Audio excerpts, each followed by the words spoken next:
Hi friends, అందరికీ నమస్తే. ఈరోజు మా మిత్రుడు బసవరాజ్ కుమార్ గారి పుట్టినరోజు అండి.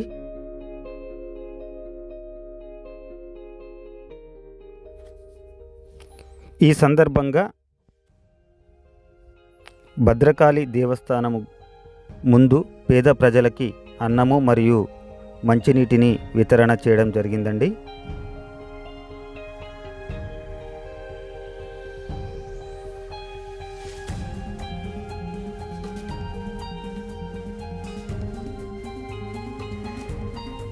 వరంగల్ చౌరస్తాలో నివసిస్తున్నటువంటి పేదవారికి కూడా పంచడం జరిగింది.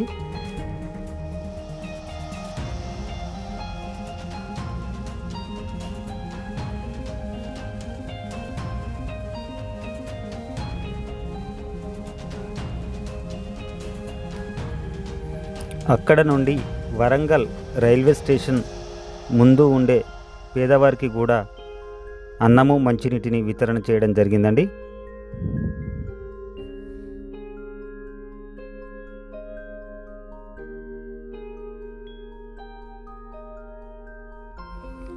మనమందరము ఒక్కసారి కుమారన్న గారికి బర్త్డే విషెస్ కామెంట్ రూపంలో చెప్పాలని కోరుతున్నాను. Happy birthday కుమారన్న.